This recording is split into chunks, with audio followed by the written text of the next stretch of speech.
நம்ம கட்சியினுடைய 2வது ஆண்டு விழா, அதாவது 3rd இயரோட தொடக்க விழா.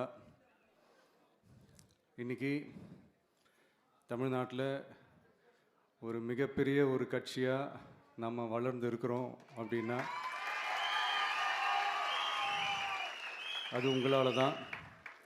ப்ளஸ் நம்மளை நேசிக்கிற கோடிக்கணக்கான மக்களும் தான் அதுக்கு ஒரு மிக முக்கிய ஒரு காரணம். நீங்கள் தான் என்னுடைய ஒரு மிகப்பெரிய ஒரு பலம். உங்களை நம்பி தான்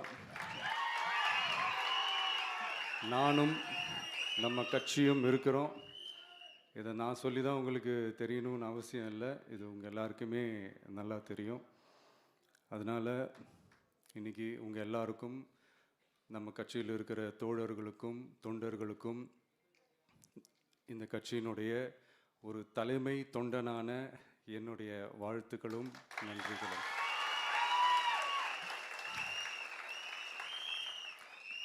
அப்புறம் என்ன, மைக்கை பிடிச்சாச்சு, வெடியை கொளுத்தி போட்டுருவோமா?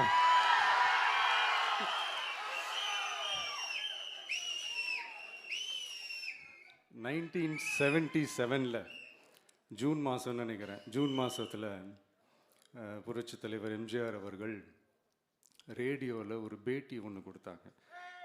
அதில் பேசும்போது சொன்னாங்க, பேரறிஞர் அண்ணா அவர்கள் இருந்த இடத்தில் இப்படிப்பட்டவர்களும் அமர்கின்ற ஒரு நிலைமை ஏற்பட்டுச்சேன்னு எண்ணி எண்ணி கண்ணீர் வடித்தேன்.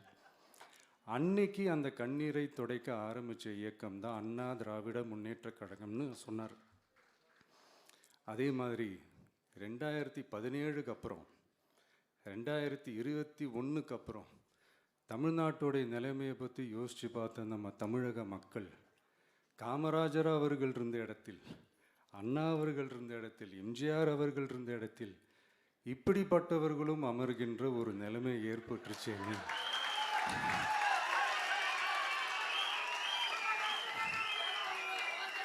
தமிழக மக்கள் கண்ணீர் வடித்தாங்க. இன்னைக்கு இந்த கண்ணீரை துடைக்க ஆரம்பித்த இயக்கம் தான் தமிழக வெற்றிக்கழகம்.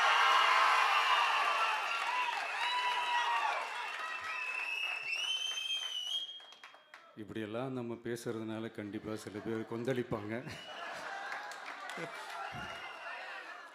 அது பற்றிலாம் நம்ம கவலைப்படக்கூடாது. ஏன்னா கொந்தளிக்கிறது தான் அவங்களுக்கு வேலையே. புரிஞ்சுங்களா அவங்களுக்கு? ஏன்னா எம்ஜிஆர் அவர்கள் கட்சி ஆரம்பித்தப்போ, ஏன் அவர் ஜெயிச்சதுக்கப்புறம் கூட சட்டசபையில் கூட ஏதோ ஒரு நடிகர் கட்சி வந்திருக்குதான், ஏதோ ஒரு புதிய கட்சி வந்திருக்குது, புரட்சி தலைவர்னு ஒருத்தர் வந்து, இப்படியெல்லாம் கேலியும் கிண்டலுமா. அதனால் யார் அரசியலுக்கு வந்தாலும் இப்படி கொந்தளிக்கிறது தான் அவங்களுடைய வேலையே. அப்படி தான் நாம் அரசியலுக்கு வந்ததுக்கப்புறம் கூட இந்த விஜய்க்கு என்ன அனுபவம் இருக்குது, எம்ஜிஆர் அவர்களுக்கு எவ்வளோ அனுபவம் இருக்குது தெரியுமா? 52லேருந்து 72 வரைக்கும் அந்த 20 இயர்ஸ் திமுகவில் இருந்த ஒரு அரசியல் அனுபவம் எவ்வளோ இருக்குது தெரியுமா? விஜய்க்கு என்ன பெரிய அனுபவம் இருக்குதுன்னு கேட்டால் அதே வாய் தான் அன்னைக்கு எம்ஜிஆர் அவர்களை பார்த்து, அன்னைக்கு எம்ஜிஆர் அவர்களை பார்த்து, அரசியல் அரிச்சுவடி தெரியாதவர், கவர்ச்சியை மட்டுமே நம்பி இருக்கிறவர், அட்டக்கத்தி, வாய் விளம்பர வள்ளல், இவருக்கு கேள்வி மட்டும்தான் கேட்க தெரியும், பதில் சொல்ல தெரியாது, நிருபர்களை சந்திக்க மாட்டார், டெல்லியை வகச்சிக்க மாட்டார், மேலே இருந்து அவருக்கு அவ்வளோ ப்ரெஷர் இருக்குது, அப்படி இப்படின்னு சொன்னதும் அதே வாய் தான். அதனால் எம்ஜிஆர் அவர்களை மட்டும் இல்லை, அவருடைய தொண்டர்களை கூட விட்டு வைக்கலை. அது என்னது, இந்த பளபளப்பு ஜொலி ஜொலிப்பை பார்த்தா பல்லிழிப்பவங்க, இப்படியெல்லாம் கிண்டலும் கேலியுமா, இது எல்லாம் மக்கள் ஒரு மாதிரி சைலண்ட்டாக வாட்ச் பண்ணிக்கிட்டு என்ன பண்ணாங்கன்றது உங்களுக்கே நல்லா தெரியும். அவர் ஜெயிச்சதுக்கப்புறம் இந்த அரசியலில் பழந்துன்னு கொட்டை போட்ட அனுபவிச்சாலையும் இருப்பாங்கன்னு சொல்லுவாங்கள்ல, அவங்க எல்லாருக்குமே அந்த கோட்டைன்றது ஒரு பகல் கனவாகவே மாறிடுச்சுன்னா பார்த்துக்கோங்க. 77 மாதிரி இப்போவும் அந்த பழைய தேஞ்சி போன, துருபிடிச்சி போன, நஞ்சு போன அதே அந்த பழைய வெப்பனையும் இப்போவும் கையில் எடுக்கிறாங்க. அதனால் மை டியர் ஜென்டில்மேன், டெக்னாலஜிலாம் வளர்ந்து வேற எங்கேயோ போயிட்டுருக்கு. அட்லீஸ்ட் உங்கள் டெக்னிக்கையாவது கொஞ்சம் மாற்றுங்க பாஸ்.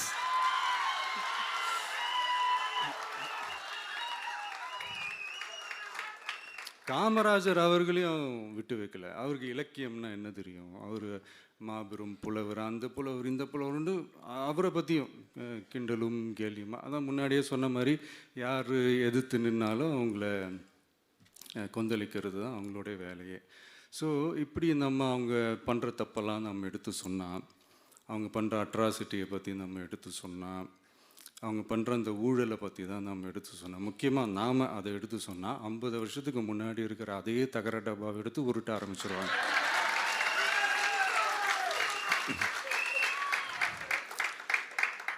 பவளவிழா பாப்பாவுக்கு வேற என்ன தெரியும்?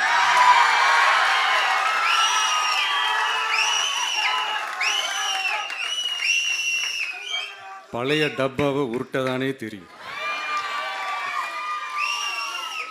அதுக்காக நாம் அவங்க பண்ணுற தப்பெல்லாம் சொல்லாமல் வெளியே சொல்லாமல் இருக்க முடியுமா? சொல்லுவோம், சொல்லிக்கிட்டே இருப்போம். நம்மளை தவிர யார் அவங்கள ஏற்று நின்று கேள்வி கேட்கறது? யாருக்கு அந்த தில் இருக்குது?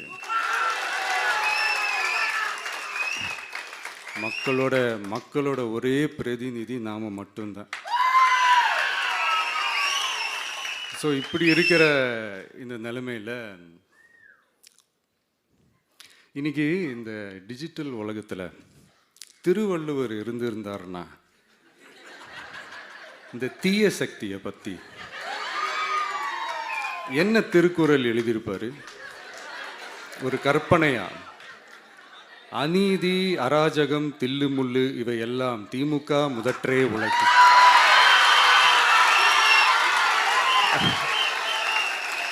ஒரு கற்பனையா?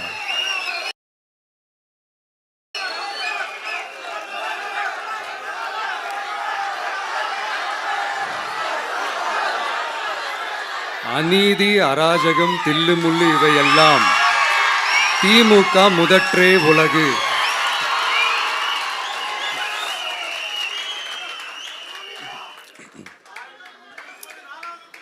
அடுத்து இந்த என்னப்பா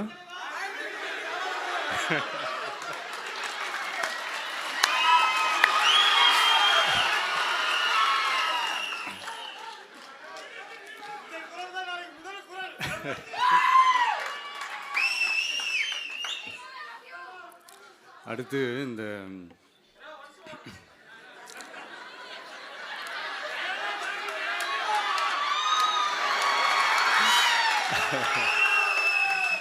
சொல்லிட்டேன், 2 வாட்டி சொல்லிட்டேன்.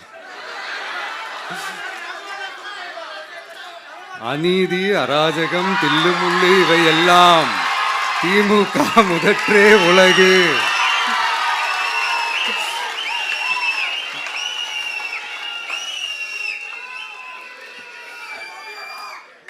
அடுத்து இந்த மும்முனை போட்டி, 4 முனை போட்டி அப்படிலாம் சொல்கிறாங்களே, சரி அவங்கள பொறுத்த வரைக்கும் அப்படியே இருக்கட்டும். அதில் மாபெரும் மக்கள் சக்தியாக நம்ம அணி ஒரு பக்கம், அடுத்து திமுக தலைமையில் மற்ற கூட்டணி கட்சிகள் ஒரு பக்கம், அடுத்து பாஜக தலைமையில் மற்றும் பலர்.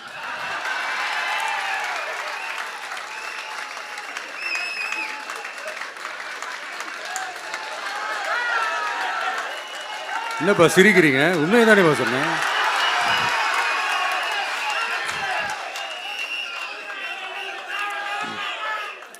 ஸோ இப்படி எத்தனை சக்திகள், எத்தனை பேர் வந்தாலும் திமுகவை வீழ்த்துறதுக்கு மாபெரும் மக்கள் சக்தியான நம்மளால் மட்டும்தான் முடியும்.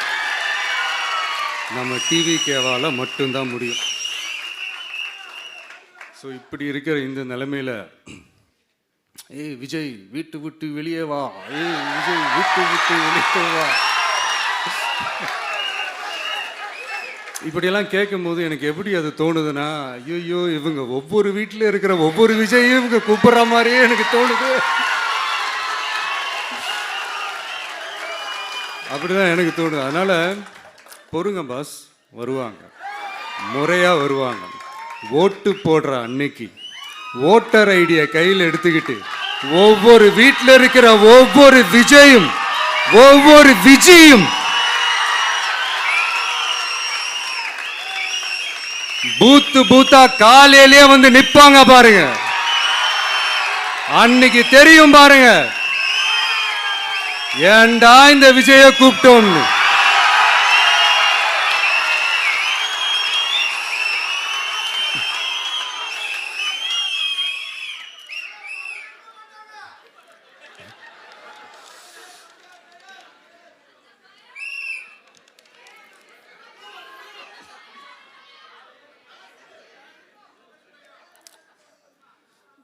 ஸோ இப்படி பேசினா உடனே இவரு நான் சினிமாவா இது அப்படின்ட்டு ஆரம்பிச்சிருவாங்க.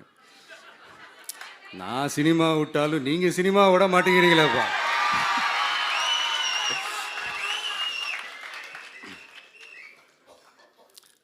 அப்புறம் இன்னொரு ரீசெண்டாக அந்த ஒரு விஷயம் போயிட்டுருக்குல்ல, இந்த கருத்து கணிப்பு.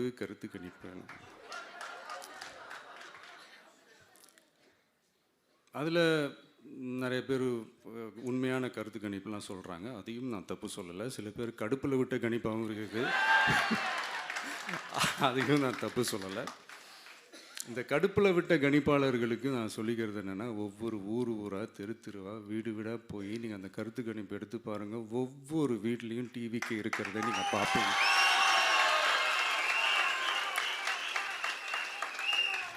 அப்படி சப்போஸ் உங்களுக்கு அது ஷாக்கிங்காக இருந்துச்சுன்னா ரப்பர் வச்சு எல்லாத்தையும் அழிச்சிட்டு மறுபடியும் முதல்லேருந்து எடுத்து பாருங்கள், அதே ரிசல்ட் தான் வரும்.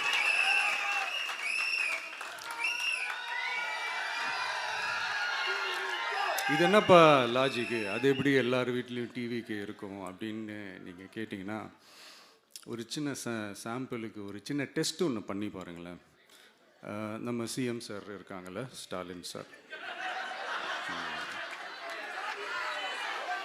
ஒரு 2 இயர்ஸ் பேக் இருக்கும்னு நினைக்கிறேன். ஒரு மேடையில் பேசும்போது சொன்னாங்க, இந்த மாதிரி என்னோட கட்சிக்கு அவங்களுடைய கட்சிக்காரங்க சில பேர் பண்ணுற அட்ராசிட்டி, ஒரு சில மந்திரிகள் பண்ணுற சில அட்ராசிட்டிஸ்லாம் பார்த்து ராத்திரியில் எனக்கு தூக்கமே வரமாட்டேங்குது அப்படின்னு ஒரு 2 இயர்ஸ் பேக் இருக்கும்னு நினைக்கிறேன். அந்த வீடியோ கூட இருக்குது. அப்படி இருக்கிற அவர் என்னைக்காவது ஒரு நாள் அசந்து தூங்குவார்ல, அப்போ அவர்கிட்ட போய், சார்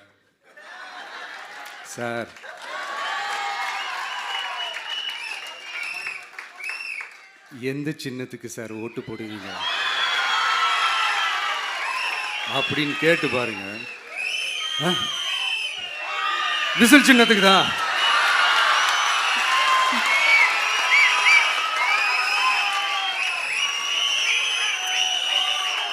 தூக்கத்தில் இப்படி டப்புன்னு எழுப்பி கேட்டால் டப்புன்னு உண்மையை போட்டு உடைச்சிருவாங்க.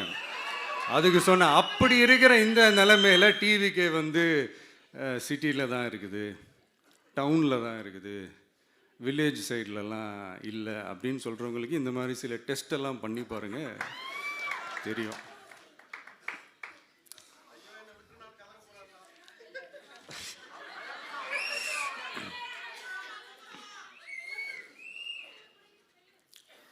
விசில் சின்னம் போகாத ஊரே இல்லை. விசில் சின்னம் எங்கெல்லாம் இருக்குதோ அங்கெல்லாம் டிவிக்கே இருக்குதுன்னு அர்த்தம்.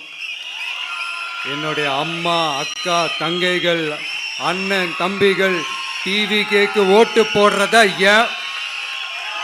யாராலையும் தடுக்க முடியாது.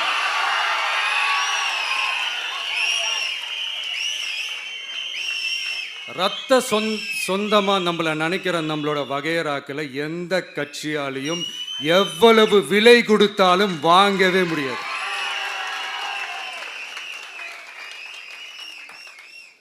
நான் ஓவர் கான்ஃபிடென்ஸில் பேசுகிறேன் அப்படின்லாம் நினைக்காதீங்க. இதுதான் கள நிலவரம், கள யதார்த்தமும் இதுதான்.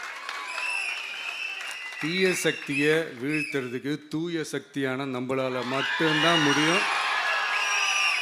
இந்த 2026 சட்டமன்ற தேர்தலில் டிவிக்கே தான் மக்களோட ஒரே ஆப்ஷன். Otherwise no diversion.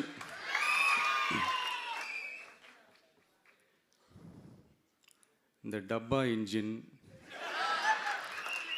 ஓட்டை இன்ஜின், எவ்வளோ இன்ஜின் வந்தாலும் டாப் இன்ஜின் நம்ம டிவிக்கே தான்ன்றதை மக்கள் ஆல்ரெடி முடிவு பண்ணிட்டாங்க. அதனால் நம்மளுடைய தோழர்கள் அதை மனசில் நல்லா ஏற்றிக்கிட்டு இன்னும் ஷார்ப்பாக ஒர்க் பண்ணுங்கள்.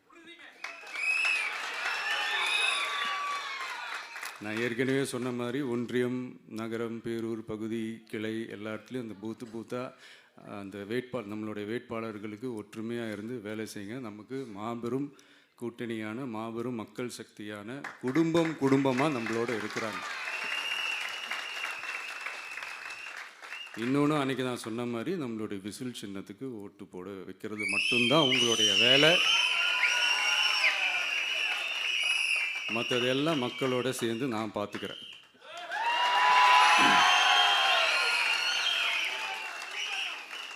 தமிழ்நாட்டோட அரசியலில் த விசில் ப்ளோயர் இஸ் டிவிகே.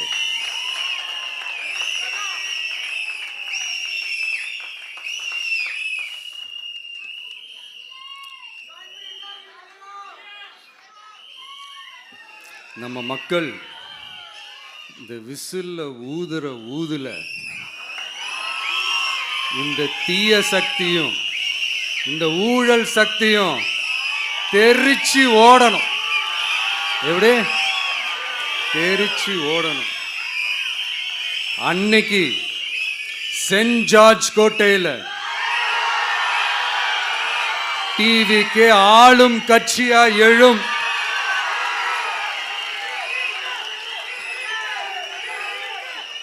உங்களோட நான் இருக்கேன், நம்மளோட நம்ம மக்கள் இருக்கிறாங்க. இதுக்கு மேல என்ன வேணும்? கான்ஃபிடென்ட்டா இருங்க. நல்லதே நடக்கும். வெற்றி நிச்சயம். மீண்டும் சந்திக்கும் வரை நன்றி, வணக்கம்.